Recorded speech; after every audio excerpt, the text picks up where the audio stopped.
soon as that goes live there, we'll record here and we'll get going. I do appreciate everybody going to watch. I'm glad everybody's going to watch the YouTube videos. So let me mute that. All right, record here. Hey, good morning, Misfits. It is Sunday, January 12th, 2020. And yesterday, oh my goodness, we had this most amazing conversation yesterday. I'd encourage you to go back and watch January 11th's video. We started talking about being an emotional hostage. And my buddy Scott Schilling came on. He had a conversation, talked about how he was, he got hit. So what happened was, here in Dallas, it gets cold, right, sometimes. And he flipped open the hatchback, the back of his SUV. And when he flipped it open, he had a box of books on his thigh, and he went to lean in to do it. Well, when it was cold, he flipped open the back, but the gas inside there was so cold, it didn't hold up the thing. And it came back, and I whacked him right at the point to where it separated this part in his brain and gave him a cerebellum stroke. Now, cerebellum stroke is supposed to help all your fine motor skills, your fingers, your touch, your speech, your walk. And you could see him yesterday. He was not affected at all. It was a God thing.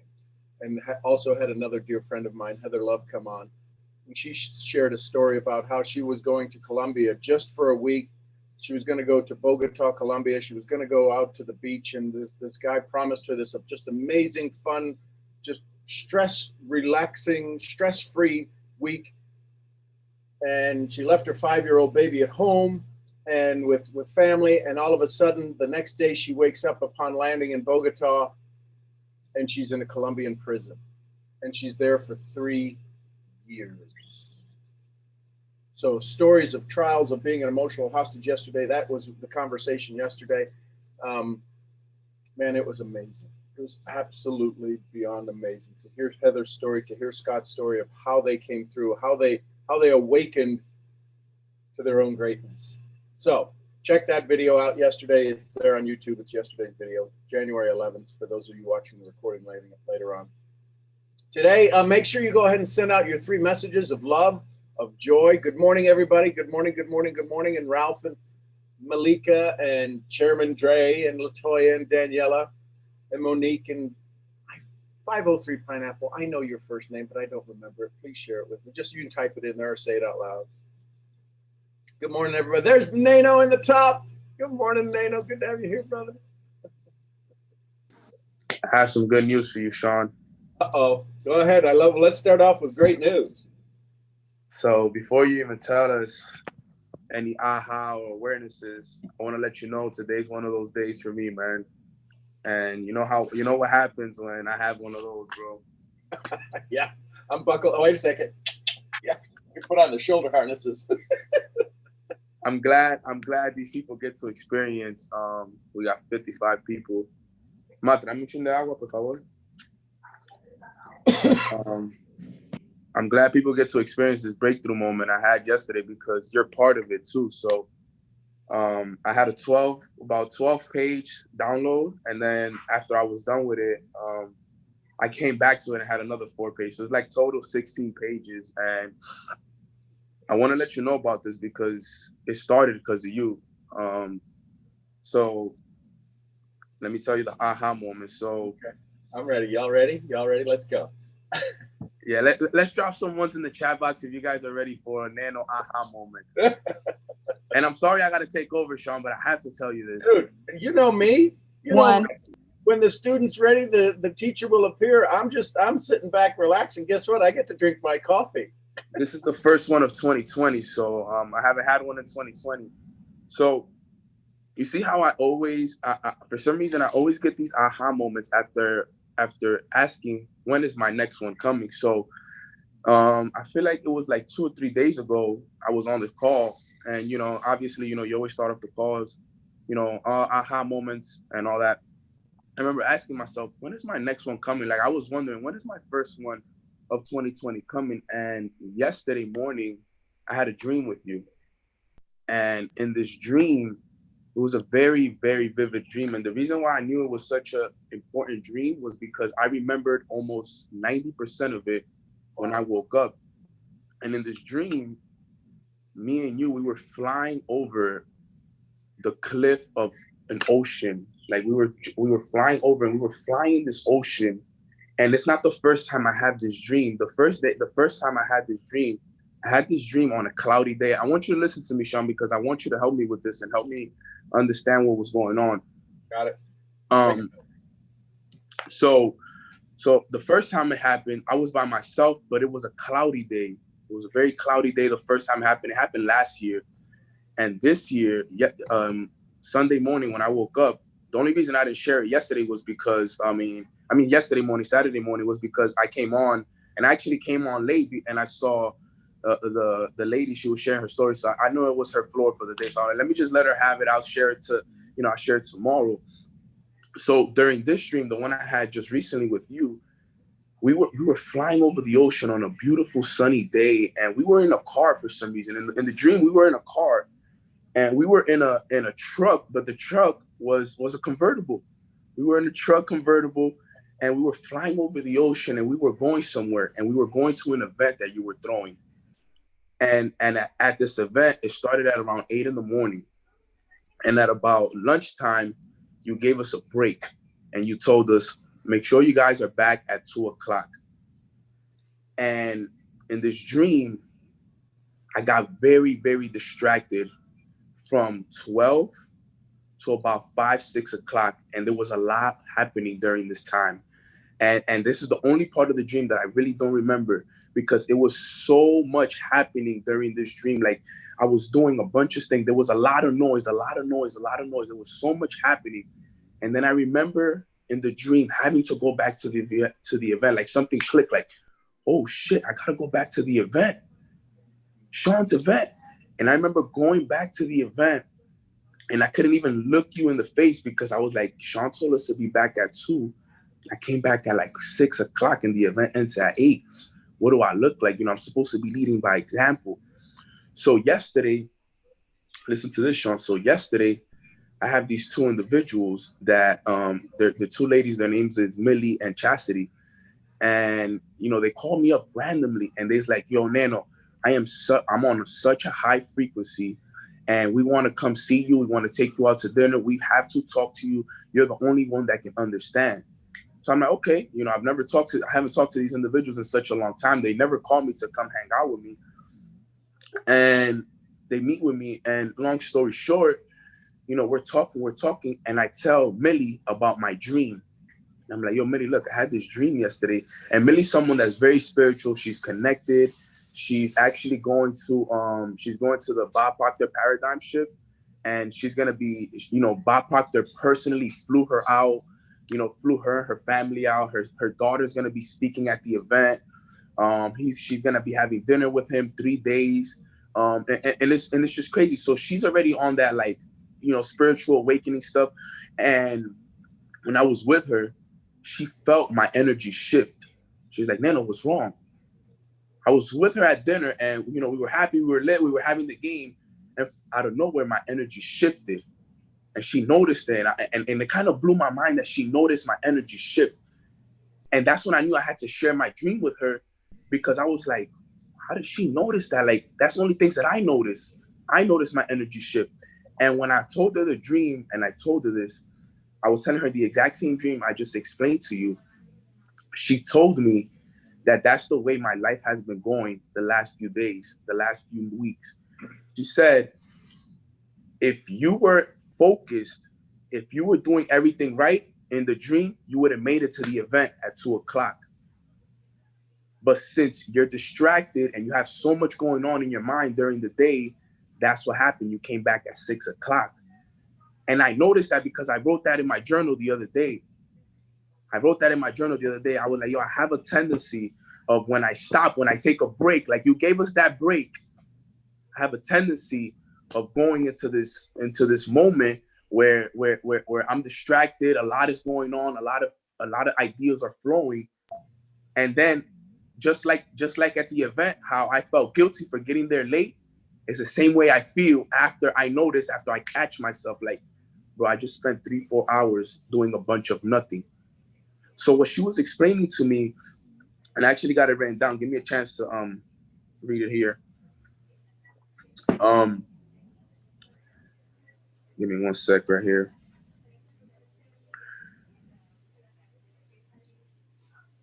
So what I was explaining to her too during this, I was like, I have this thing where a lot of Bob Proctor is around me. I kept telling her, I'm like, yo, even though like, you know, all this is happening, I was like, yo, I have a lot of Bob Proctor around me. You know, a lot of the people that have came into my life in the last 6 months to a year has some connections to Bob Proctor. And I was like, you see, for example, you look at what you're about to do with Bob Proctor, right? For example, think about Matt, the person I used to do my morning calls with. He lived 3 years with Bob Proctor. Think about the person I study on a daily basis, Alex Morton.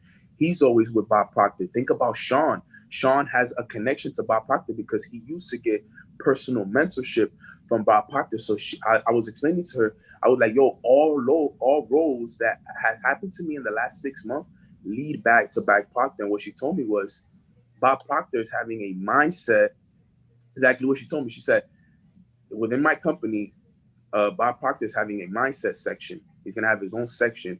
She told me, you're going to be one of the first. She said, her exact words said, you're going to be the first mindset educator for Bob Proctor's program.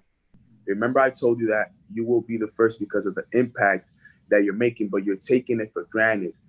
You're getting too distracted. And she started to tell me all these things. And I remember we took a picture and I was like, because you always give me that idea. You're like, yo, I have to take a picture of this moment because I got to remember it. And Sean always says that, yo, you have to take a picture of the moment because you'll remember it. So when we take the picture, we take a selfie because we didn't have anyone to take the picture for us. Remember, Sean? So I take the picture, boom. And as I'm writing down the details of the picture, where we are, the time, the picture was taken at 12:21. My number is 21. Everybody knows that. Anybody that knows that I'm crazy with the number 21. It was my baseball number. When I had that 21-page download, remember the 21-page download? Everything always ties back to those numbers. And I went on the internet and I looked up the number 12 because it kept coming up, the number 12, but the 21 kept coming out as well. And I looked it up and it says that number 12 signifies completion.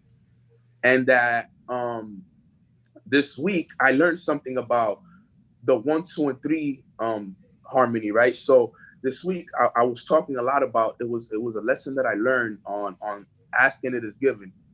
And I actually want to read it to you guys. It was a lesson I learned. And I know I'm going off a little bit here, but I really want you guys to listen to this because it blew my mind for real. And so just to continue here, I'm looking up these numbers and it's telling me about how the number 12 signifies completion and the number 21 symbolizes new beginnings, just like the number 12, right? And it said that a chapter in my story will be ending soon, so be excited for another one to begin. And I remember when I was having that conversation with Millie, she kind of scared me, because she said something big is going to happen in your life in the next 2 weeks. So when I read that, I was like, maybe that's that chapter in my story that's going to be ending soon. So it all ties back to this. It all ties back to this conversation I had with Maddie the other day. I had this breakthrough moment with Maddie and I was hitting him up to tell him about it. So what I said was, and you always taught me this too, I said, Matt, the art of allowing is the key. And I really understand it now because I learned in the book, Asking It Is Given, there's 3 steps to allowing. Step 1 is ask. Step 2 is receiving. And step 3 is allowing. But step 1 and 2 don't happen without step 3. So I was explaining to him how I was asking, I was receiving, but I wasn't allowing the things to come into my life. So he asked me, tell me more, what clicked? So I'm just going to quickly read this and I'm done. He said, I'm in my exact words, I said, so I was reading Asking It Is Given today. And I was learning the 3 steps that are required to be, do, or have whatever you want. And as you know, Step 3 is allowing, and step 1 and 2 don't exist without step 3. So I was saying this to him, and I said, I've always wondered why some of the things I asked for never get an answer to them. I learned today that you must be on the same vibration as your desires in order for you to receive and allow what you ask for to come into your life. So for example, let's just say my desires are on a level 5 frequency. If I'm on a level 3 frequency, I can't receive level 5 answers because my vibrations don't match. You can't receive level 5 answers at a level 3 vibration because that is the way things work. You have to understand that right there. So I told her my goal, I told him my goal this week is to continue to raise my vibrations through the necessary work so I can unlock new levels and have access to new information and answers. It makes sense why you always have these breakthrough moments because you're always feeling good and raising your vibrations when you ask, you receive, and allow. So your vibrations always match those of your desires. So all week, I've been focused on raising my vibrations, Sean. I've been waking up early. I've been journaling. I've been reading. I've been jumping on these calls. I've been doing what you tell us every hour. Check your vibrations, vibe check yourself. And I've been checking myself, and boom, I got on a high enough vibration where I was able to attract these ladies that were on such a high vibration because they had just finished an event.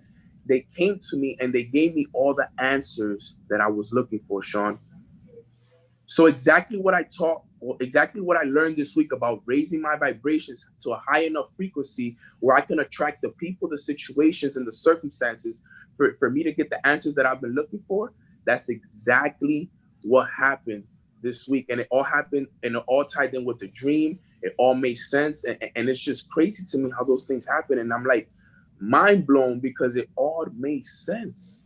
It all made sense. And that was the breakthrough moment that I had. And I wrote 12 pages on it. I continued to, write. And it was just such an incredible experience for me yesterday.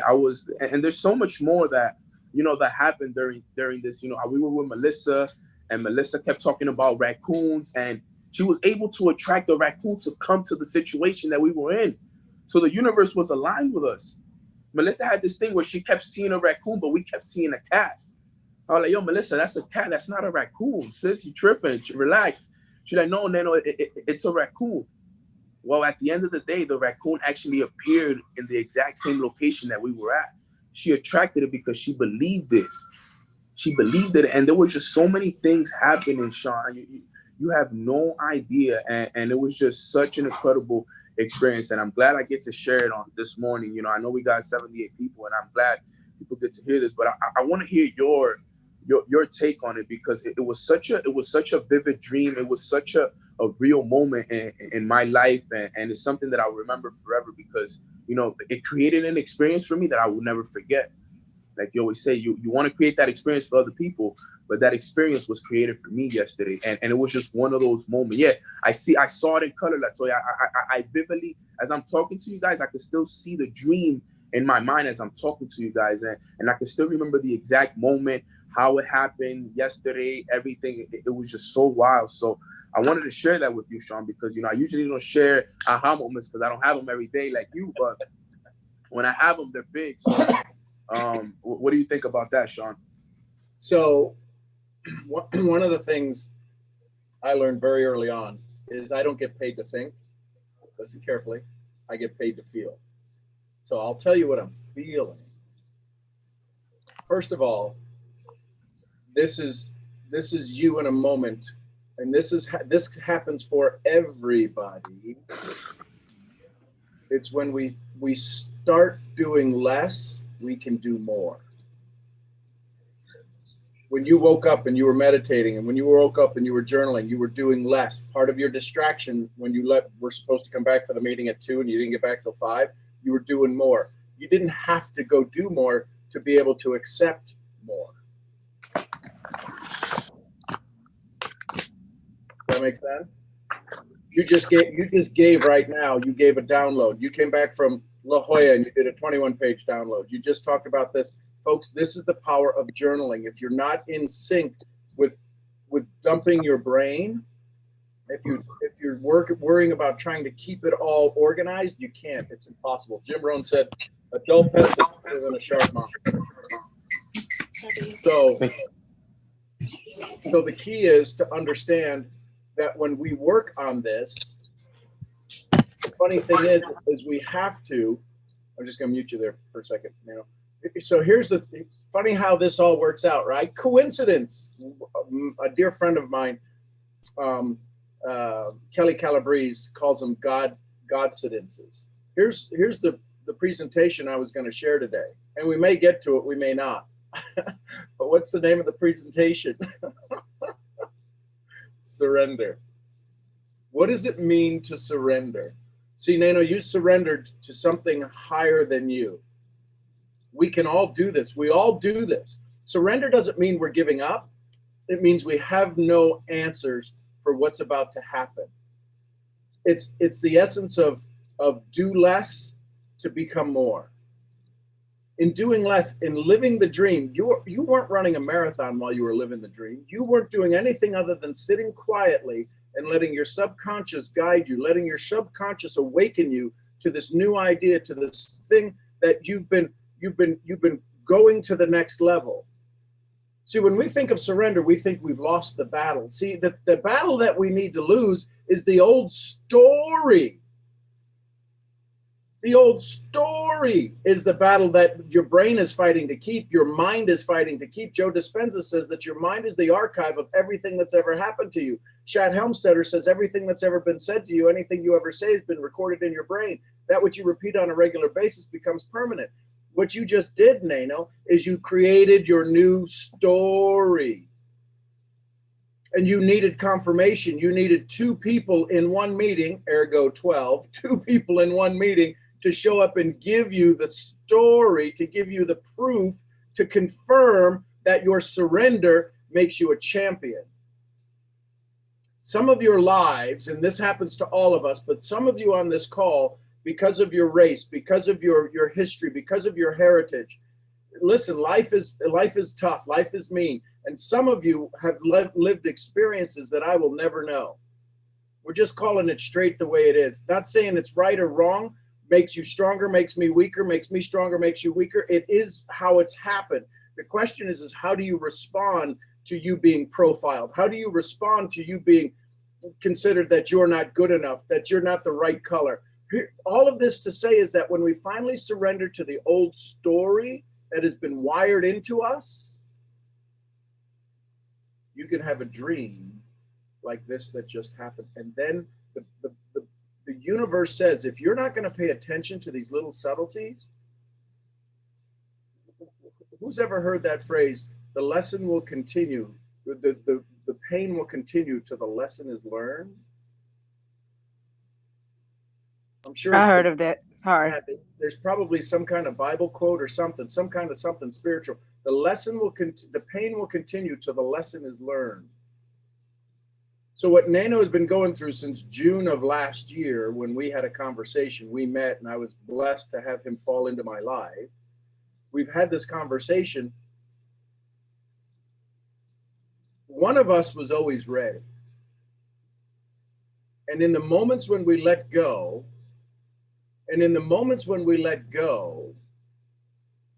we become ready.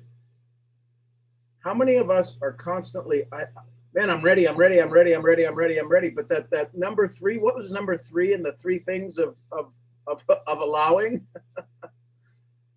Actually allowing. So in your quiet, Neno, in your sitting quietly, in your asking for help, in your paying attention, you've never spoke to these 2 women. They call you, they say, we want to go out. You had a choice. You had a very simple choice, and the simple choice was yes or no. You're like, well, okay. This is how the universe works. This is how God works. This is how whatever higher spiritual entity that you think is helping guide and direct your life, helping to pour things and drop things into your life, this is how it works. What you ask for, you shall receive. The challenge is when it shows up, we're like, hell, I didn't ask for that. Okay. And the universe goes, okay, when you're ready to let me help, the heart knows what it wants. The brain shows up and goes, logically, that can't help me. That's not what I have planned. Man planned, God laughs. So Nano, you're going through this whole thing. So flying over an ocean, Brittany gave some great explanations in there that I think are just powerful. Going to an event, got distracted, 12 to 5. So 5 hours, what does 5 mean to you in the past, right? I have no idea. 12 to 5, 12 to 6. So 5 and 6, those numbers might be of significance. Go back to the event, 6 to 8, go back to the event, another 2 hours. 2 women called. They want to learn from you. Did you hear what you said? They wanted to, they only you could be the one to guide them, but who guided? Maybe what they meant was you're the only one they could speak to because they had a message for you. That's exactly what they said. They were on their way home from Delaware. They had just finished a huge event and they were on such a high frequency. They was like, we thought of you, Neno, right away because we knew that you were the only one that can understand us. That's the exact words that they said to me. They're like, Neno, we knew that you were the only one that can understand us. So we want to come to you. We want to share. Mind you, Sean, I know these individuals. I love them to death. We run this business together, but it's never happened. It's never been where like, yo, I'm coming to see you right now. Where I have to see you. Like I didn't even have like a chance to say no. It was like, we're coming. I'll see you at 5:30. It's not a question. We're going to see you, and it was just like that. And I do got to find out what those numbers 5 and 6 signify to you because I've been really focused on tapping into a higher self, tapping into I'm very spiritual. I've gotten very spiritual ever since I met you, Matt, and all you guys. And I know the spiritual side of success sometimes scares people because they don't really understand it. But I've been working on it on the low. That's kind of like my low thing. Like, on mornings when I teach things that a lot of people can relate to. But on my own, I do a lot of the 99% work, 99% spiritual, 1% physical. I want to get that 99% right. I want to understand it to the T. So I've been working on it really, really a lot. So I got to find out what those numbers mean to me. But it's so true what you're saying about less is more. And during that time, I was trying to do more. And I that's the only part of the dream.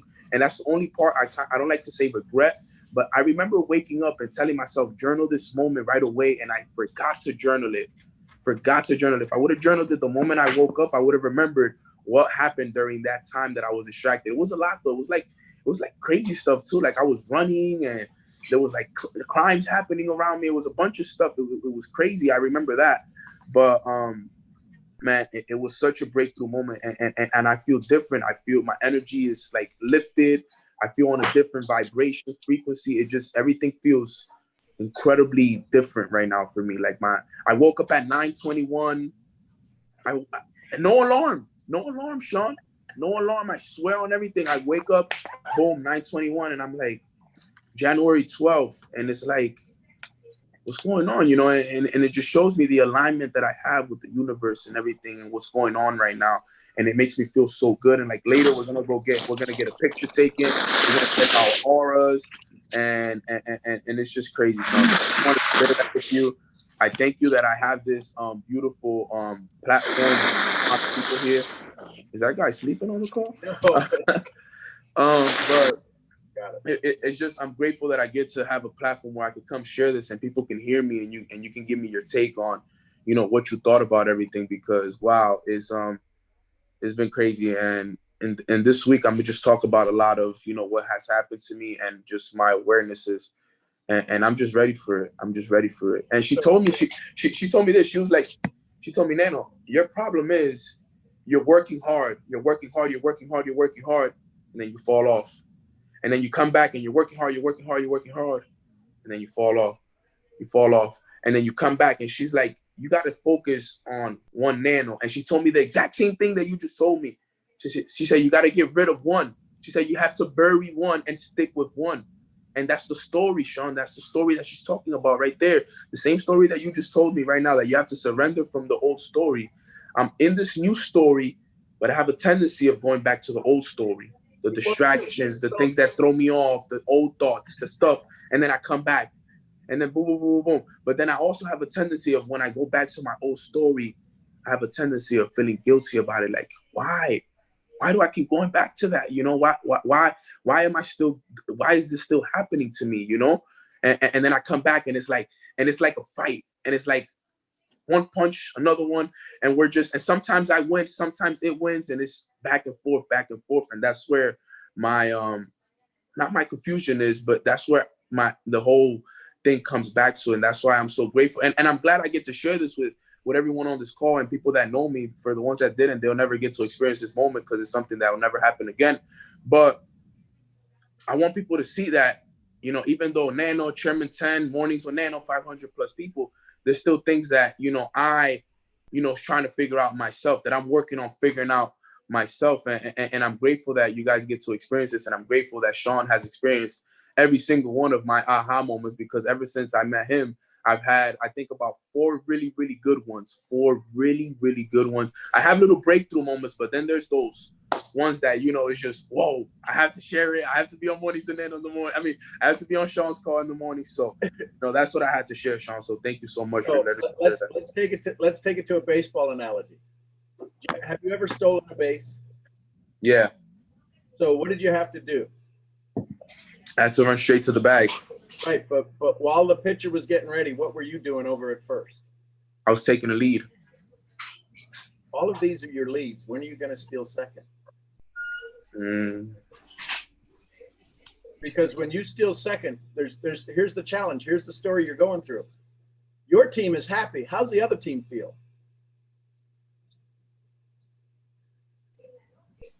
The other team that I'm playing against? Yeah, you're on first. They're in the outfield.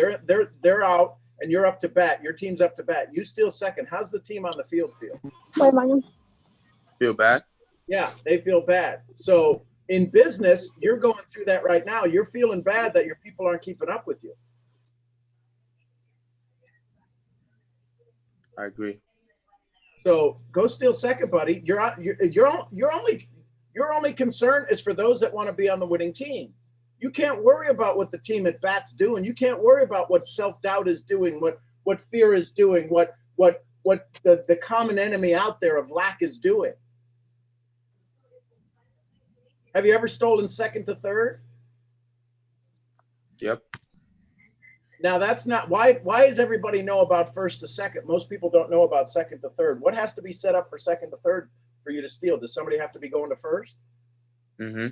And what usually happens if somebody goes to first? Don't they usually get thrown out? Aren't they sacrificed sometimes?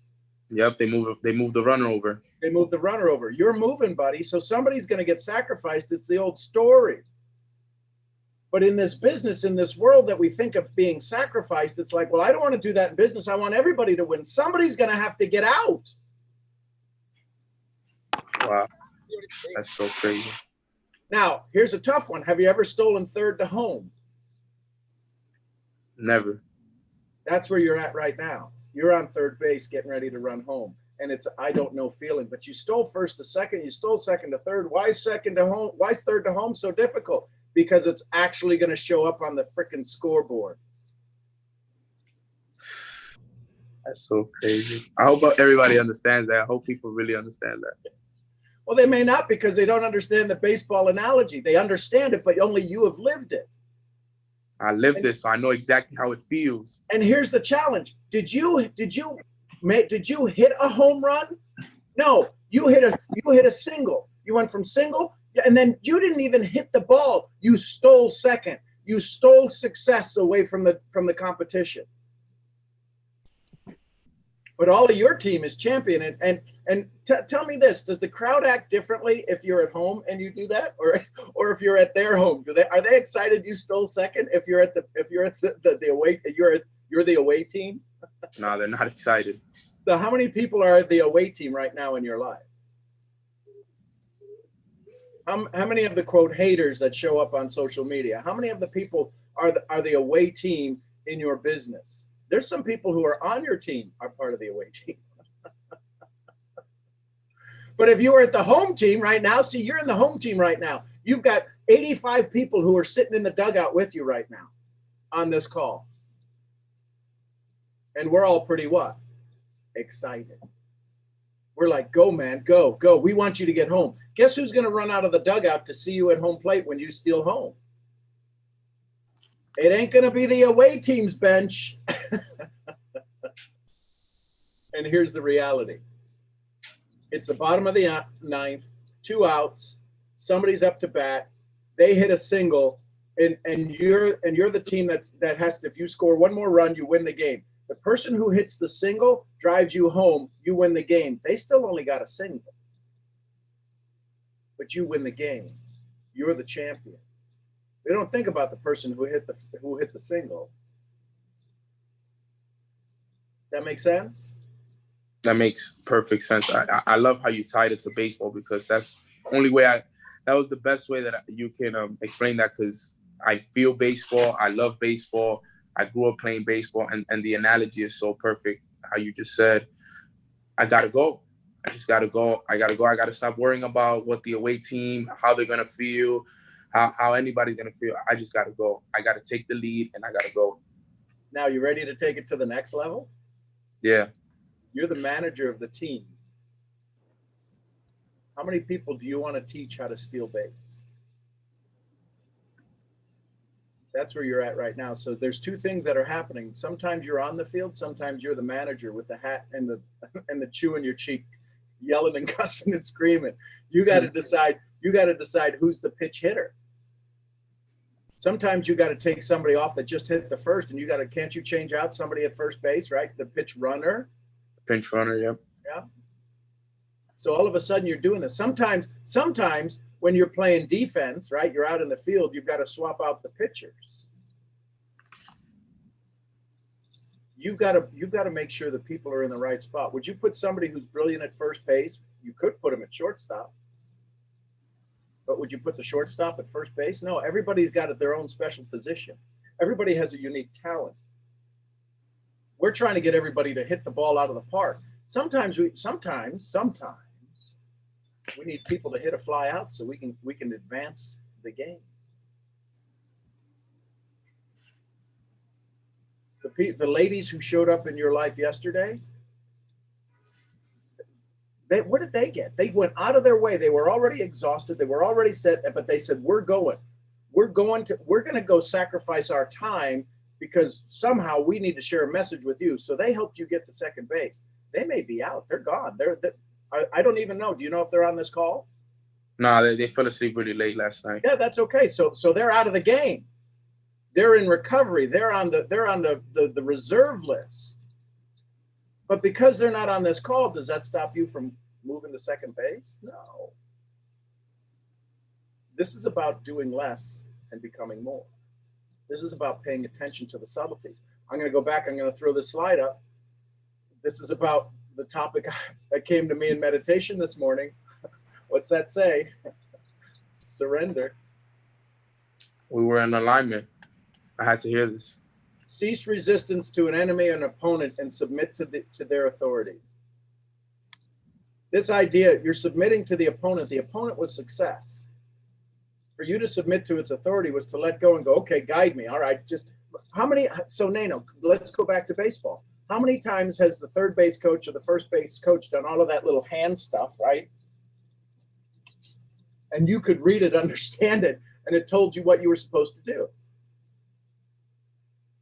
We're getting all these hand signals, but if you you put me on first base and you're third base coach, I'm looking over at third base coach to get the signal, to get the signs, and he's going, I'm like, the guy's having Tourette's over there. What's going on? Because I couldn't read the signals. When the catcher wants the pitcher to throw a pitch, doesn't he do the little hand signals down there? Yes, sir. Why does he do that? Because he's got a feeling of what he wants to, what the player standing there is going to do. And the pitcher reads the signal. I can't read the signals. Right now, in this idea of success, in this moment of success that you're going through, you're starting to read the signals. Here's the reality. How long do you think the signals were there? They were probably always there, and I just became aware of them. Because you stopped doing other things. You did less, and you're becoming more. All the signals are out there all the time. It's an action of surrender. You surrender to your old story. Where does one surrender? In the body. They surrender the rules. They surrender the mind. They surrender the heart. In relationships. There's all these places that we surrender. With family. When you were doing your 11-page download today, yesterday, Friday, whenever you did that, 12 pages. Last night. So last night you did this download. If somebody wanted you, you'd have said, I can't right now. This is a priority. Putting ink on paper was a priority. See, all too often we don't make that a priority, to put ink on paper, to tell our own story, to write our own story, to get ourselves clear. The fact that the universe just pushed through you all of these things, we could have went, In which direction do you surrender? Surrendering, yielding to another's wishes? It's not yielding to a dream, desire you have. Are you not yielding? See, you yielded to a desire that you have. You yielded to a dream that you had, and you said, that's important. I'm going to pay attention to it. You could have woke up, turned on your phone, and said, let me do a selfie on Instagram. But you yielded to all of the other distractions in your world so that you could have this moment. When you surrender, are you giving up? When you surrendered last night and wrote down this download, when you surrendered and gave your brain time to have this dream that you absolutely remembered, you surrendered to that. Was that giving up? No. All too often we have this word tied to something that we believe in the outside world, but when we understand it at the ethereal world, when we understand it in the spiritual world, when you give up and follow me, funny how amazing things happen. When is surrender going for it? All too often we consider it giving up. Now surrender is going for it. Now what you can do, why do you think sages sit quietly, and they can sit quietly for a day in meditation, 2 days in meditation? Why do you think they can go for 3 days without eating, 21 days without eating? Because they surrender to the body. They surrender to the universe. They're not at the body's whim. How many times have you guys been on the highway and you had to really go? I know this is going to sound funny. You had to go to the bathroom, but you said, no, I got to wait till I get home. And you controlled your body. As simple as that. I mean, I know it sounds crazy. You have control over what it is you need control over. Sorry to cut you off too, Sean. Yesterday, they also showed me this thing. Now that you say that, they was explaining to me this thing about this burning Buddha. I don't know if you ever seen it. About this Buddha that sits and he's burning, and he literally burns. He does it to prove a point. And now that you say that, yesterday I asked that question. I'm like, how was he able to do that? How was he able to sit there in complete perfect form and burn his body and not make a move until he was completely dead? And it's because of what you just said. He surrendered his mind to the body, to the universe. And it was the only way that he could possibly do that. Because if he was in sync with what was happening, he would be screaming. He would be moving around, but he stood right there. And now it makes all sense. You have to surrender to certain things in life so you can get the results that you're looking for. And that's something that I just got from what you just said. So here's the thing, ladies and gentlemen. As we sit in surrender, it doesn't mean we're not doing anything. All too often we think, well, I'm just going to sit here, right? The whole problem with the law of attraction that a lot of the naysayers said is they said, you can't sit on your couch and go, well, I'd like to be rich. I want money to show up in my mailbox. You're going to have to do some actions. I forget who said it. Maybe it was Emerson that said it. The most difficult thing for any man to do is the idea of sustained thought. To sit in quiet is one of the most difficult things to do. To sit in awareness, because we have so much awareness. As we start to slow down the awareness, as we start to slow down and we love the things that are around, we wind up healing ourselves. You have a cut. Thank goodness you don't have to think about healing a cut. But here's the question for you. Have you ever thought about a cut when it cuts you on your arm? How come a little pinky toe doesn't grow back? If you've ever cut your pinky toe, how come an ear doesn't grow back there? How it know what to do? How it know how to fix it? Because we're not involved in it. Otherwise, we'd screw it up royally. but there's a universe around us. There's an energy around us that if we start to let that energy sink in, set in, and glow up and blow us up and blow away the old story, we have this total universe that's available to us instantly. Sean, can I make an observation? Please, Bob. Good morning, ladies and gentlemen. Mr. Bob Parks. Bob Parks was one of the reasons for my first aha moments. The baseball metaphor is really a great thing to hang, a skeleton to hang on some perspectives, especially for those of us that have had some baseball experience. But I want to come back to something that I think I noticed. Neno, when you were discussing your dream, what I saw was and heard was a lot of verbiage, a lot of descriptions and so on.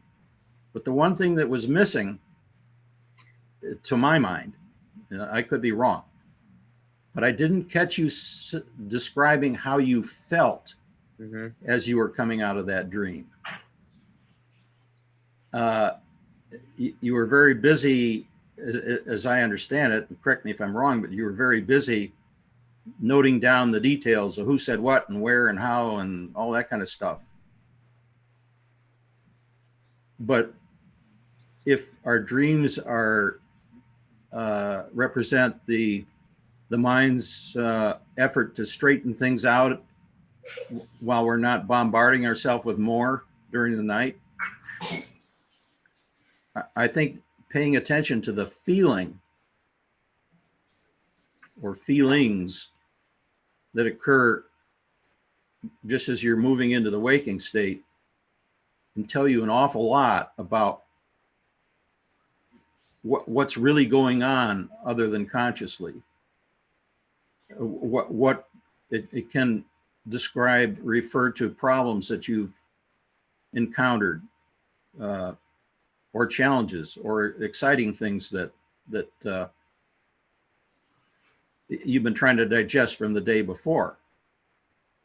So I don't know if you remember feeling, maybe I would guess that maybe you don't remember so much, because if my observation is correct, you were paying attention to a lot of the content, the details of the content of the dream, as opposed to what were you to stand back from it and make meaning of it that showed up in feelings. There might be some other additional information there that's maybe even more important than the content itself. The content, I'm suggesting the content can be the vehicle that presents the information in the form of feelings. So, I take that for what it's worth, but I find that I try to remember the feelings I have of a dream when I'm waking out of it. Yeah, the content, the videography or whatever tends to hold it in place maybe a little bit, but I've found a lot more value out of the feelings than trying to necessarily make sense out of the symbolism. It's a 5, or it's a lion, or it's it's an embrace from somebody, or or it's a natural catastrophe. If the dream involves a catastrophe of some kind, what is your feeling about that catastrophe? And what does that suggest for your future? Anyway, that's just an observation. I think it was an incredible observation. I love what you said about the content of the dream is just the vehicle. The feeling is what really tells the story. And as I'm going back to the dream, and I remember exactly how it started. Me and Sean were flying over this beautiful ocean.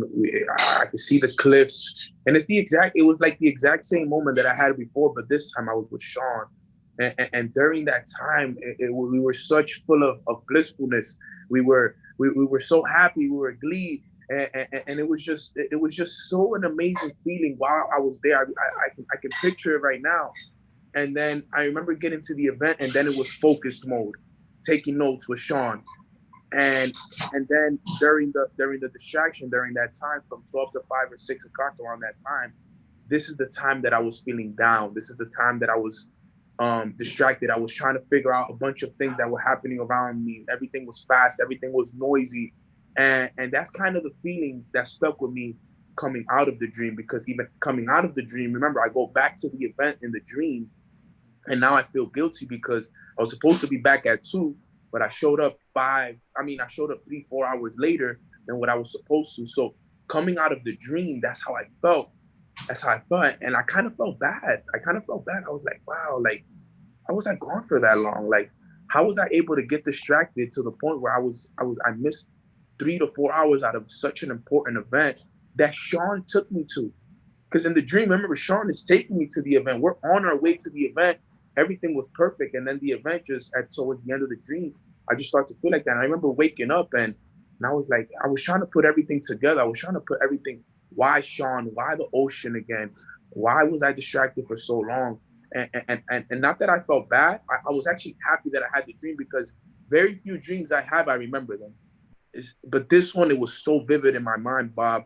And now that you say that, I'm going to focus on that a lot more, on my feelings coming out of the whole dream and coming out of the moment, because that has a lot to do with it. But I do remember a lot of the feelings. I know the content and the symbolism, it's just kind of a way of putting it all together. But I got to also include the feeling, because at the end of the day, the feeling is the secret to everything. So thank you for that. Thank you for that analogy. I appreciate that. I just think that's useful for you to consider. What does that feeling mean to me about part A of the dream or part B of the dream? What do I feel about the fact that I was feeling sad or depressed during part of that dream? The way I'm getting into connection with what's really important to you.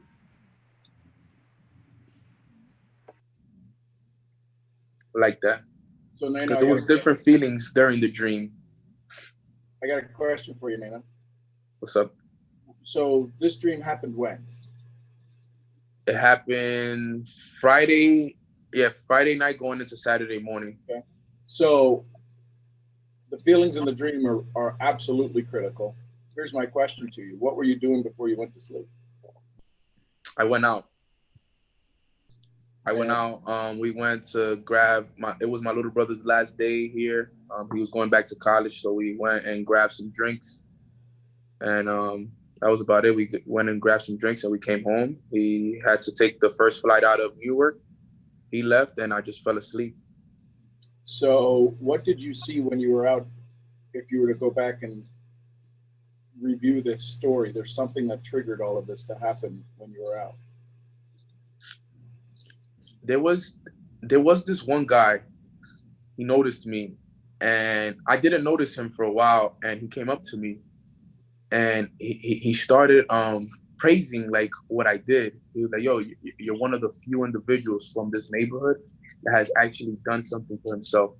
And I remember going to the bathroom and coming back, and he was just randomly there. I was sitting at this table the whole night, but now I noticed him. He was aware and he notices me. He's like, yo, Neno, you remember me? And I kind of like, yeah, bro, I remember you, but I didn't. And then as he's telling me his name and he's telling me that he played baseball and all this stuff and he went to school, then it started to click, okay, now I know who you are. And then he just started giving me this he was with me for like 10 minutes. And since, the music is loud, he's talking to me in my ear. He has kind of his arm around me and he's like talking to me in my ear. And he's just telling me how proud he is of me, how what I'm doing is such an incredible, the impact I'm making, the example that I'm leading, that me waking up early and me doing the things that I do holds him accountable. He was telling me how he loves what I do because he sees how happy I am. He says, yo, bro, I'm making money too. I'm making $2,000-$3,000 a week, but I'm not happy, bro. I would exchange spots with you any day if I could, because I see what you're doing. I see the happiness in your face and I see the impact you're making. I'm making similar amount of money, but I'm so unhappy, bro. And he was telling me that, and I was like, and I remember telling him, I'm like, yo, sometimes, we take for granted what we do, because it's true. Like, I am happy with what I do. I'm passionate about what I do. And then we got people that make kind of about the same amount of money as me, but they're very, very unhappy with what they do because he easily makes six figures similar to what I do as well, but he's unhappy. And he was telling me this, and I remember telling my friends when I came back, they were like, yo, who was that? Yo, you was with him for a while. Like, yo, that guy made my night, bro. Like, he was recognizing me. He was appreciating me. He was telling me how much he loves me. Like, and this is a guy that we played against each other. We were on rivals. We went to rival high schools. So, and I haven't even talked to this guy in so many years. Now he's like bigger and buffer. So that's why I wasn't noticing him. When he gave me his Instagram and I saw who it was, I was like, oh, but look at who it is. Now I finally know who it is. And we got his number and everything. And he told me, yo, I got a bunch of people that want to do what you do. They just don't know what it was about. They want to get in contact with you. So I'm going to get you in contact with them.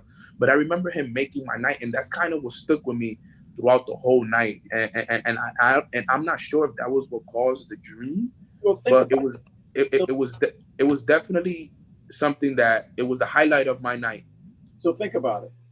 This guy you hadn't seen before, this guy who's praising you and saying wonderful things to you.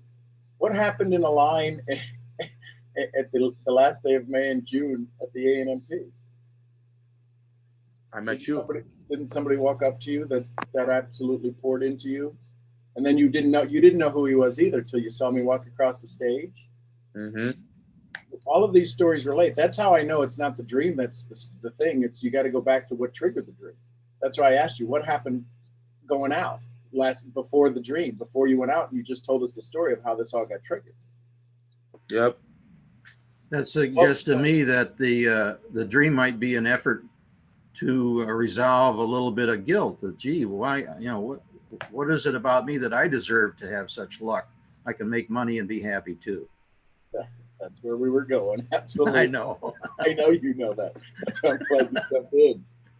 So, Neno, all of a sudden, all of these people are praising you, and you're not even sure where it's coming from. It was a rival, and the rival is fear and doubt. The rival is poverty. The rival is all of these things, and all of a sudden, they're coming over to praise you. Thank you for stepping up. Thank you for stepping out. Thanks for being the example from the neighborhood. You have to listen, folks. You have to have strangers come up to tell you how great you are. It's because you're doing something pretty good.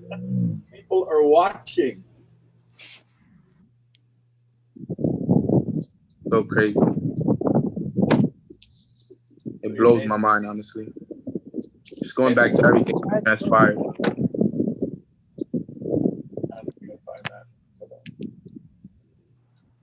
Hey, Neno. Hi, Sean. Everybody. Hey. I'm listening to this conversation and what happened to you, Neno, at the club. And I'm just thinking that, what about if this dream, the distractions that you were caught up in the dream that make you miss the event, is in a way maybe a little bit of the guilt of your old story, because he's a friend from the block and he told you that he admires you, see you doing things and getting to new levels. And there's a little bit of that old story that perhaps is running in your mind, that, maybe you're not spending enough time with your people that, from your neighborhood or friendships, and it's a little bit of that distracting you in your dream. It's a little bit of that, maybe a sense of like you want to do more, but at the same time, knowing that there's people that perhaps are not happy where they are in life makes you feel a little like, guilty of your success. And I think it's part of like our own stories. And that's where I get kind of an idea maybe that probably that caused the dream. Absolutely. You are 110% right, because before I actually went out to the drink, before we actually went out, I remember having this conversation with my little brother and my bro Chele, and I was telling them how, it sometimes it sucks that, I have to, but I get to do these things, and I get to, accomplish all this amazing success. But, some of the friends and family that I grew up with, you know, are not on the same path as me. And sometimes it bothers me and it hurts me to see them go down that path when, you know, they have an opportunity to follow me down this one. They have a path, they have that choice, but they rather choose the other choice. And sometimes it I don't know, it definitely affects me, because I'm like, I thought that you guys were the ones that were gonna do this with me. You know, I thought you guys were the ones that were supposed to support me and be there for me and do this with me. And now I got to go do this on my own. And I've spent a lot of time in isolation by myself, because I try not to go back to that, because anytime I go back to that, I feel like I'm being, I feel like they're vampires. They how do they say, what's the word when someone's taken away from you? There's a word that you say. I can't think about it right now off the top. But I feel like they take away from me. Yeah, exactly. Drain. I feel like they drain me of my energy. They drain me of my energy. And when I'm done hanging out with them, it's like, why do I feel this way? Why do I feel like someone just drained my energy? I have so much energy going in, and now I have all this energy drained out of me. And every time that happens to me, I notice it. So I had to stop going there. Energy vampires, exactly. I had to stop going there. And that's why I've spent a lot of time on my own, you know, just in isolation. I don't go out to chill no more. I usually go out and chill on the block with the boys. You know, it's the story. It's the old story. And the moment I stop, I start to have these different levels of awarenesses and different things happening in my life. And that day I went out with those individuals. Like, at the end of the day, I love them to death. I can't judge them. Yes, I feel some type of way about them, but, you know, we went out all together because, you know, it was my little brother's last day. And, you know, everything happened right there. Like, everything ties back to that. Like, if you can see it, everything ties back to the friends, the story of my boy coming up to me. And exactly what you said, it's straight to the point, 110% right. That had to do something with it as well. So the drunk monkey says, you're not allowed to enjoy your success and be yourself. You gotta remember, you gotta go to all these meetings where you gotta sit through hours of idiots telling you what to do or what not to do, where you get to be depressed in order to earn your right to enjoy yourself. Mm-hmm. Say that one more time. You suggested in your dream that there was a part where you were depressed, where you were sitting through some sort of presentations, I believe it was. Yeah, towards the end. Yeah, towards the end, I kind of went through like a sad moment, kind of like a guilty moment. Right. Yeah. So what I'm suggesting is that the drunk monkeys is coming up and saying, well, you're not allowed to enjoy your success and be completely happy with yourself. So the way we're going to punish you is we're going to remind you, you got to go and work hard at things like studying and being attending events and listening to the kinds of things that made you depressed. You have to earn your right to be happy. You have to submit yourself to those punishing, overachieving, nose to the grindstone points of focus, instead of just enjoying yourself, being yourself, and doing what you maybe already know how to do well. So it brings that depressing moment up in the dream as penance that you're going to have to do, or it's kind of a suggestion that you're going to have to suffer in order to allow yourself to enjoy the benefits of your success. Mm-hmm. The dreams have funny ways of solving problems, and that's why I suggest when you pay attention to the feelings involved, you might glean a little bit more information about what's really going on other than consciously, because your brain's trying to put all these little scenarios together as a solution for something that's troubling you, some problem that maybe you're trying to solve. Yep. And even without asking for a solution the night before, often it'll come up with something that, you know, a real storm burner like you had. Absolutely. Thank you for that, Bob. So Neno, quick question. Is it okay if you win?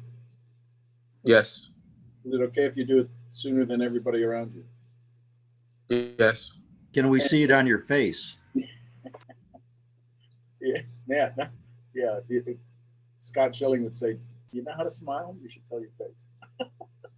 So here's and Scott Schilling actually said something yesterday that really, really hit me, and I'm glad that I was able to hear the last few minutes of that call when he was talking about. I'm not sure if it was yesterday or the day before yesterday when he was talking about the impact and how the lady was focused on fame instead of impact. And he was like, no, focused on fame, not the impact. She was like, no, but this, and then he said, doesn't matter if it's one person, because what if that one person is Mother Teresa? She like, that would be awesome. She like, that's the impact.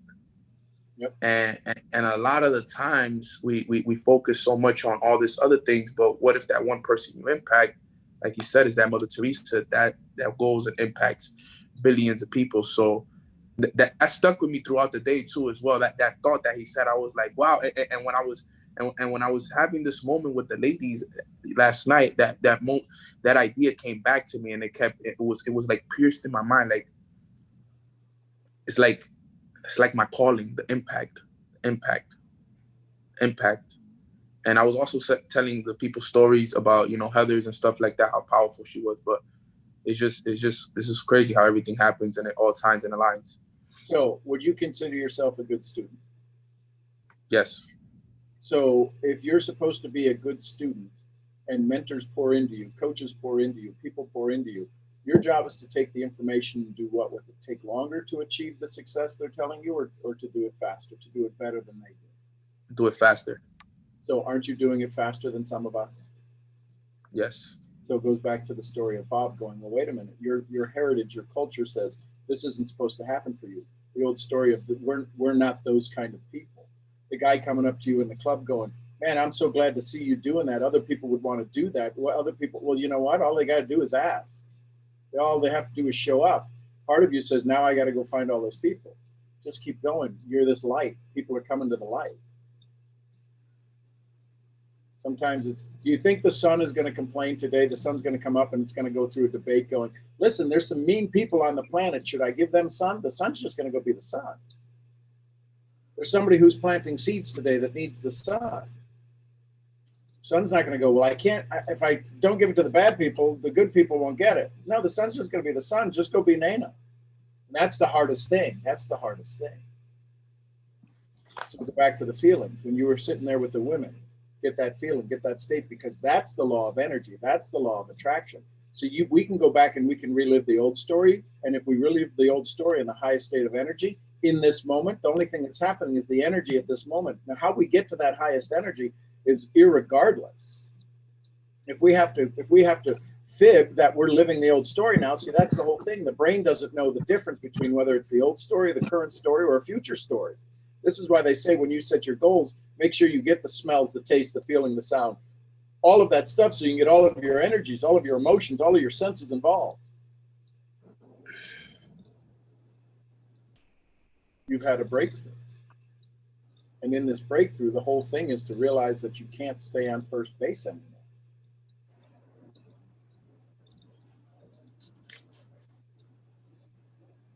I agree. Everybody's cheering you on. You've got some of the greatest mentors in the world who pour into you on this planet, who pour in through you on this planet, who pour in histories of and generations of success. Yet that's not who we do. He said, you're the only one in the block that's doing this. You're the only one that's showing up having happiness. How do you know that wasn't the dream? How do you know that wasn't the dream? For real, man. You break. That's why I love sharing my dreams with you, because you give me such a different perspective. And then Bob comes in and gives me another perspective. Gisela, she comes in and gives me all these perspectives, and now I have 10 different ways of dissecting this whole moment. I didn't even think about what happened before, and now you guys made me think about what happened before. And you just saying that, what if what happened before was the dream? How do you even know that was real? Do you have a receipt from last night?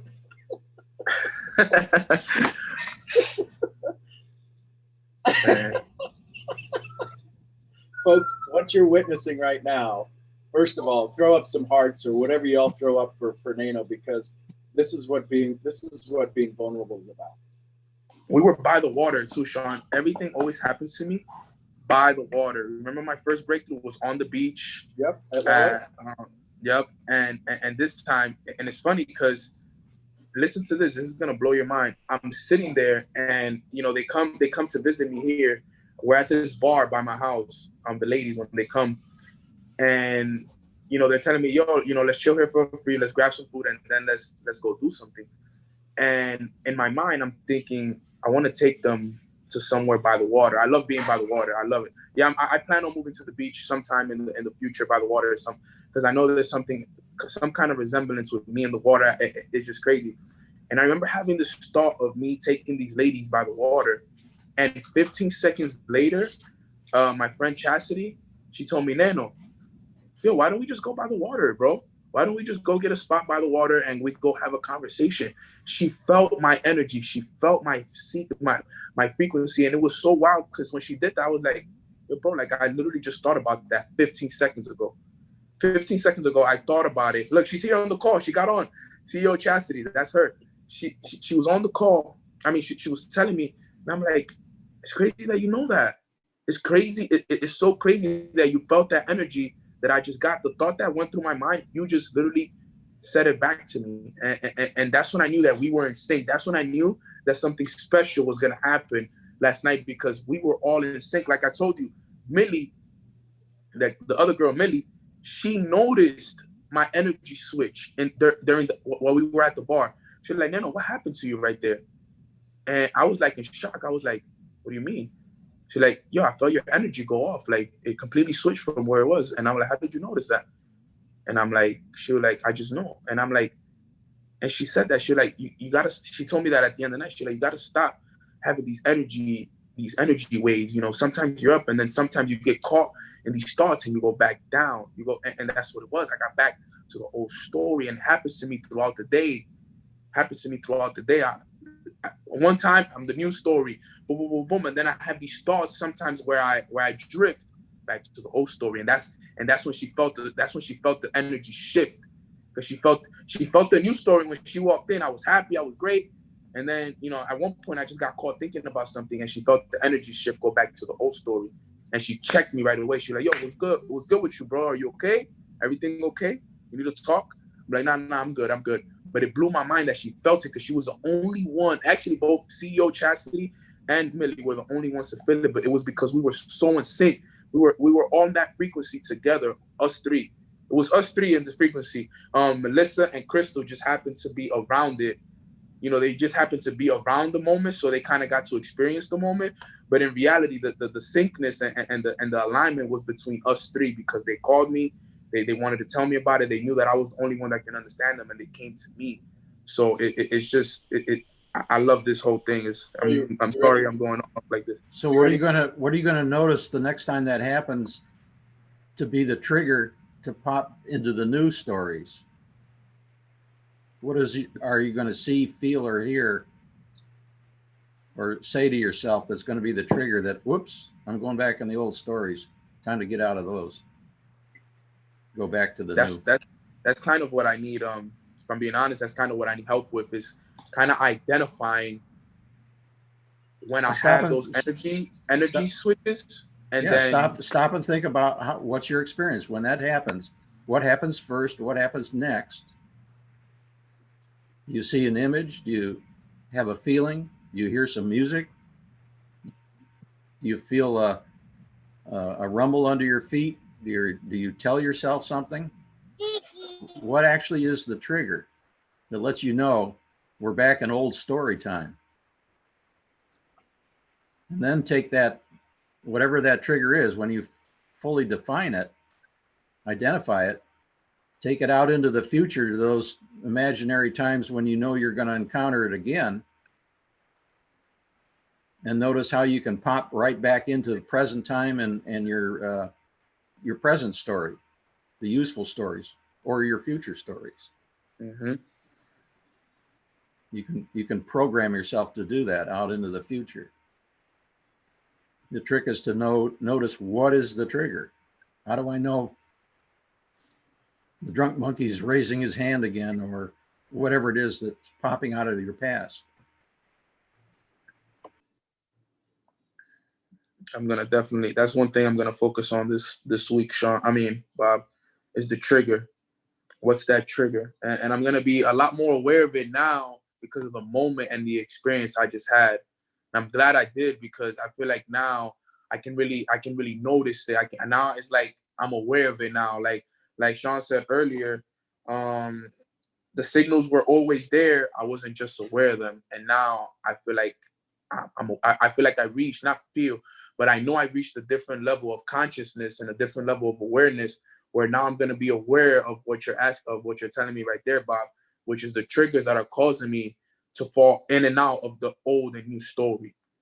And if we go back to what I was telling you guys about what the number symbolizes, that's why I always like the numbers and what they symbolize, because it said that the number symbolizes that a new chapter is about to open in my life, and an old one, I'm about to get rid of it. And that's exactly what it is. I know I'm coming to get rid of an old story, whatever it is, whatever that old story is. I know it is exiting my life. It is fading away, and this new story is about to emerge. This new person is about to come out of his cocoon, the butterfly. I've been in a cocoon for so long, growing, putting in the work, and now the butterfly analogy. And she explained that to me yesterday. She's like, Neno, you have a cocoon around you. You've been in the cocoon for a long time. You were a caterpillar when you started, but now you've been in this cocoon for such a long time. You're ready to break out like that butterfly. And the problem is that old story keeps you in the cocoon. She said it. She said that the old story has kept you in the cocoon. When So you break out, it'll take a little bit of practice. But when you notice those triggers pop up, I suggest you do something like remind yourself that one of these days, you're going to look back on all this and laugh. So why wait? Why wait, right?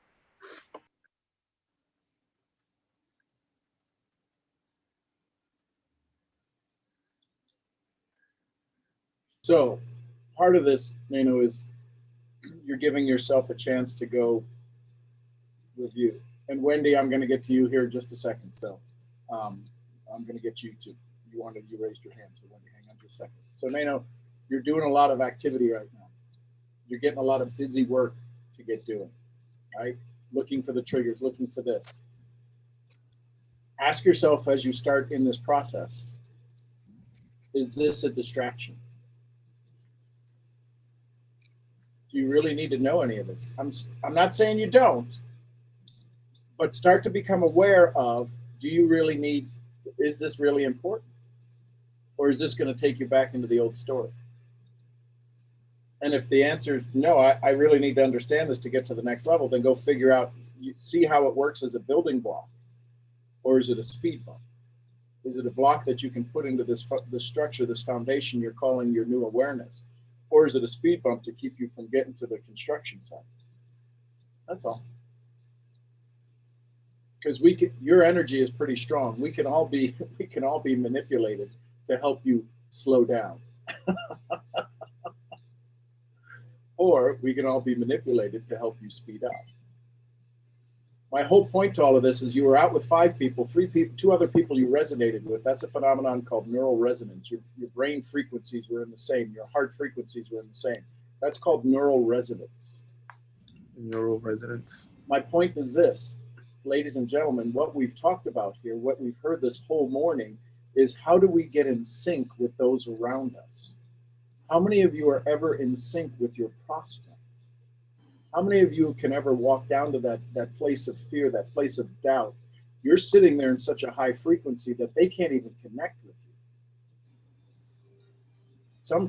Sometimes we have to be in a place where they want to be able to connect with us. You need to be able to know how your energy goes to different places, to different locations, how you get drawn off your course. This is why it's all so important to be able to mentor, to meditate, to journal, to become aware of. It's not about another script. You can have the world's greatest script and say it to somebody with an unclean energy, they can't even hear it. And you walk away going, why didn't they get it? You know why they didn't get it? Because you didn't deliver it. It's the only reason they don't get it. You didn't deliver it. It does take us some time to become aware of our own energy. Wendy, go ahead. You had a question or a comment? I actually have a huge comment. I am so in love with this call because a few weeks ago, and okay, so a few weeks ago, I was asking myself, why is it that, I'm not where I want to be? And it's a question that, of course, anybody would ask themselves. And a lot of, life has been teaching me that, you just have to raise your frequency, raise your vibration. And it's funny because not too long ago, I received a message from Neno telling me that's what it is, right? And so I was like, okay, what can I do to raise that frequency, raise that vibration, with the environment that I have, because I don't have access to, high frequency and high vibration all the time. So what I said was, you know what, I'm going to raise my level of awareness and really, really, really try to like feel everybody and everything and use it and use it and use it and reciprocate it however way. So the last couple of weeks, I've been so aware of just how I feel, what I'm thinking, what life is trying to teach me. And then yesterday, yesterday, it was the day before I actually went out, and it was just a regular day with my old girls and my childhood girls, and it felt so good because long story short, I recognize that it's very crucial to hang around with people that not only match your energy but raise it. And it's crazy because these females are not in my business. They don't think as big as me, but they're so happy. They're so happy. And I used it and it felt so good. But what I was trying to get at, and the reason why I love this call, is because we have this level of awareness, we're able to read life. And I posted that on Instagram yesterday. I'm like, when you have this really, really, really deep level of awareness, this whole world is your game board and you're the player. And I started thinking a lot about the placebo effect. Like everything's a placebo effect. If you really want an answer, you're going to perceive everything life tries to give you as that answer. The reason why I do love this call is because I'm really, really good at being aware, but it's very challenging for me to piece these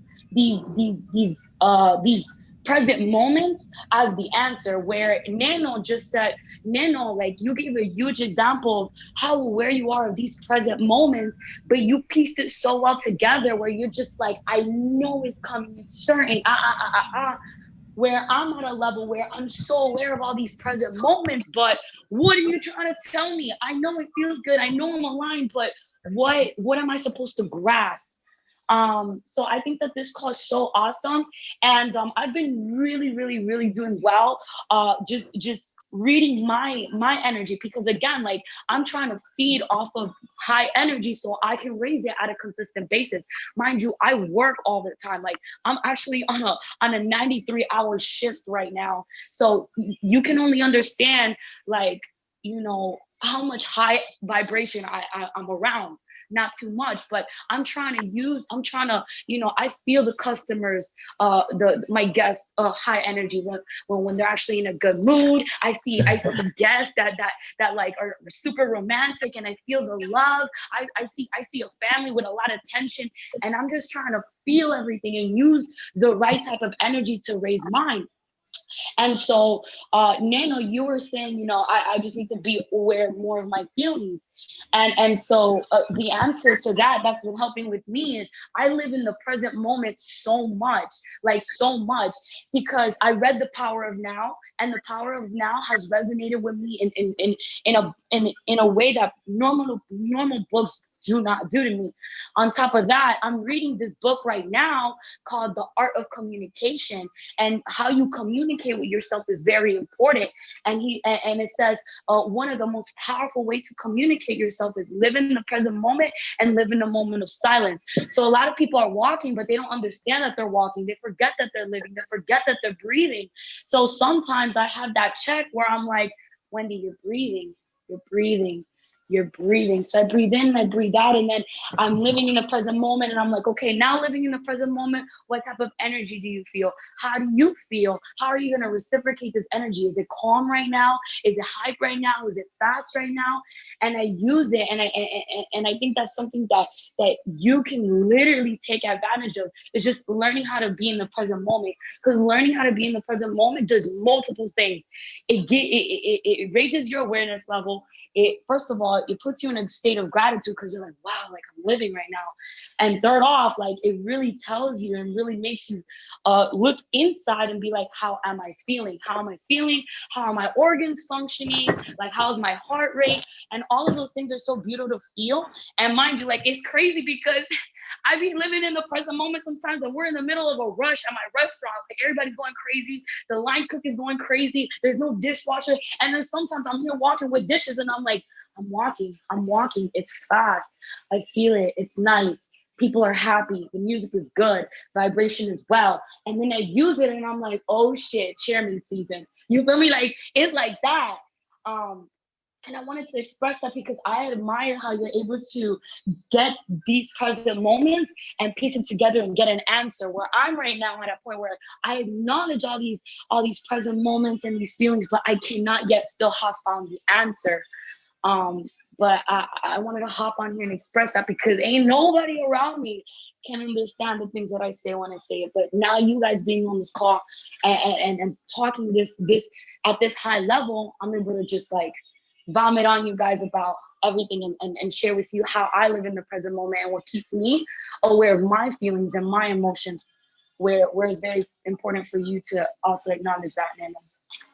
So Wendy, here's a question for you. What would happen to your old story if you were able to understand the present moments better? What would happen to my old story if I understood how to live in the present moment better? Is that the question? No, not live in it. Because you're living in it. That's the story you have right now. You're able to catch it. You're able to see these things. But you said Neno's able to piece it together. You're not able to. You seem like you're not able to piece all yours together. You're getting an understanding of it. But what would happen to your old story if you were able to piece together every one of your present moments into a higher energy and higher vibration? What would happen to your old story? I feel that I would be able to keep my vibration so much higher. You know, like there's so much. Many. Listen. We're going to walk you through this piece by piece. So if you were able to create your vibration at a higher level, what would happen to you? I'm able to have a new paradigm. You're going to have what? A new paradigm. Okay, so if you had a new paradigm, what would happen to your old story? It would completely switch because. So if your old story went away, what's your new story? My new story? My new story would be, you know, who I'm trying to become. And the example I want. Who have you become? In this moment, who's the new story? You've become who? Repeat that question? So you're trying to get to second base, and you're leading off first, but you keep going back to first base. Who are you now that you have this new story? Who am I now that makes me have a new story? I'm just no, not that makes you. You already have the new story. You've paid attention to all these present moments. You're this new Wendy. What's your new story now? My new story? There's just so many things. I don't even know how to express my new story. My new story is just like, you know, using everything that I am right now to be better, to think better, to be more grateful and gracious and fulfilled. You know, I have right now 2 different lives. I have my business. I am chairman. You know, this is me. This is what I want to do. This is who I want to be. This is what I'm meant to be. And then I have my normal life, which is work and work. So let me ask you this. Have you ever seen the movie where somebody lives 2 lives? And I'm having a fun time, you know, merging these 2. But I want to let go of this old working life, you know, with this environment and stuff like that, because it's sometimes I think about it and I'm like, all right, this is normal. Like, this is how it's supposed to be. Like, you know, this is the way that people come up. You have to go through this part of life in order to be here. But it's Who just says like, who says that? Wait a second. Who a, says a lot, all the time. That's what we get. Oh, I Wendy, know, you but that's know. what you get. But are you saying that? Sometimes I do catch myself saying that. Yeah. You want to say that?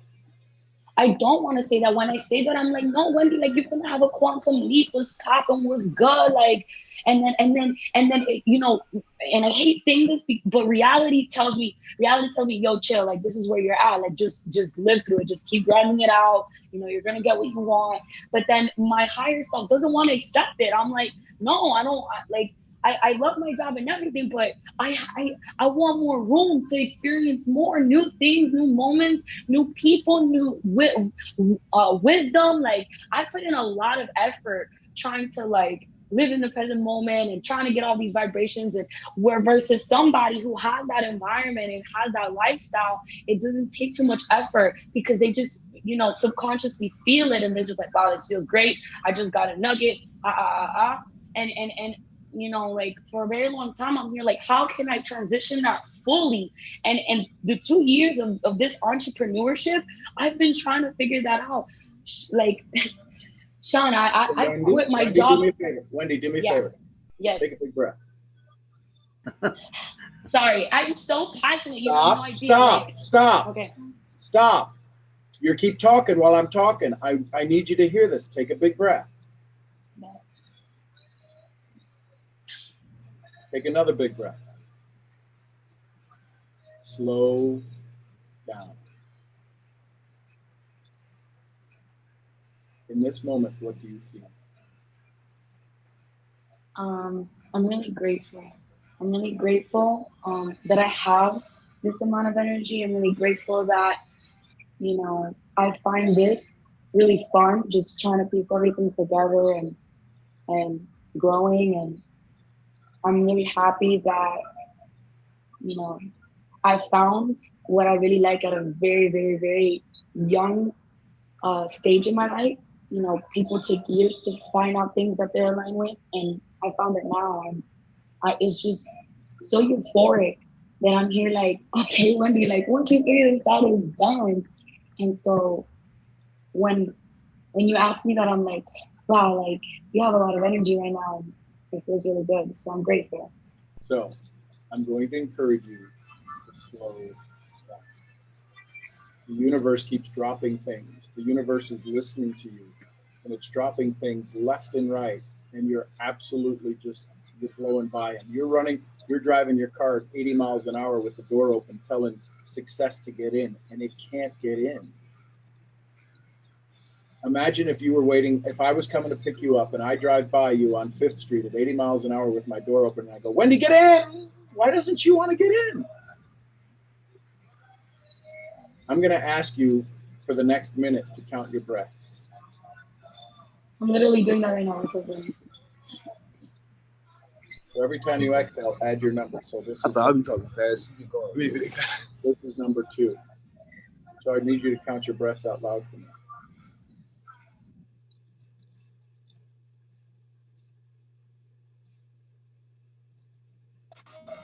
2,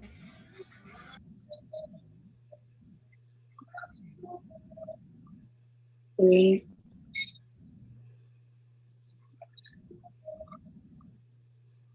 4,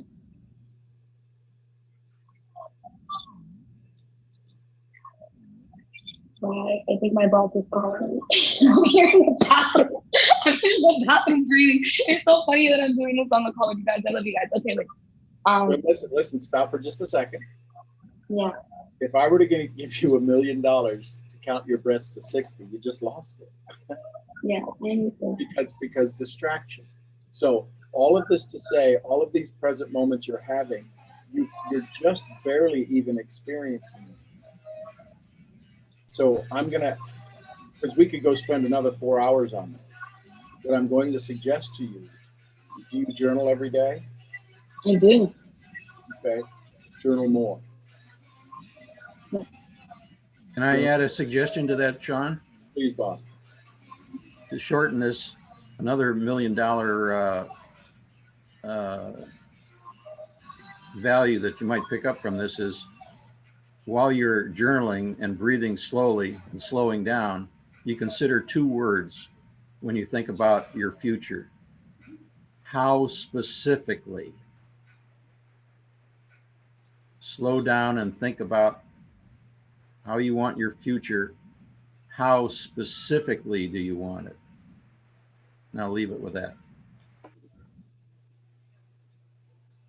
So become more present in this moment. Are you standing or sitting right now? I'm standing. How many of us are not surprised that she's standing? I'm sorry? Because your energy is causing you to stand up. It's hard for you to sit still. I ask you to just, can you feel the floor under your feet? I can. Are you standing on carpet or floor? I'm sorry? Are you standing on wood floor or carpet, or what's underneath you? Tile. Tile. I want you to stand where there's a seam, and I want you to feel if you can feel the grout seam under your feet. I'm sorry, you keep cutting in and off. One more time? You know how there's grout between the tile, the seams between the tile? Mm-hmm. Go stand over one of them. They're like little octagons. They're very small. But... Okay, but can you feel them? Yeah, I can. See, what's happening is that when you start to have these understandings, when you start to become aware of the things around you that are actually putting you in your place, allowing you to hold your moment, you'll start to hear things a different way. You'll start to feel things a different way. You have a tremendously high energy. You do not want to lose that. You can focus it into a laser and you can shoot your energy from here to the moon, from here to Saturn. The key is to slow it down, get it focused, and just be aware of who you are in this moment. And we'll just leave it at that.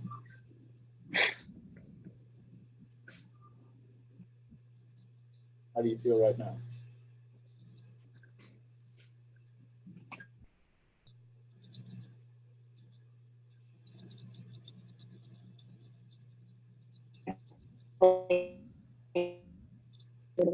Because I'm at work, but yeah, no, just what I get is, it's like I'm reading in the chat right now. I think that I have the answers, but I don't. I think that I'm living in the present moment, but I'm not. So now I just gotta reiterate everything and just be more calm and just. Instead of saying, I think I have the answers, but I don't. I think I'm aware, but I'm not. Just leave the but I'm not or but I'm the but part out. Okay. I have the answers. The answers are coming to me easily and effortlessly. So gotcha. I appreciate it. Trust me, I needed to release all of that out. Really? You have no idea. Really? I did. Yeah, that was like. Oh, and by the way, just a little aside, because you just reminded me of a volcano. There was a volcano in the Philippines. I have friends and family in the Philippines, so just say a prayer for everybody of those affected by the volcano in the Philippines.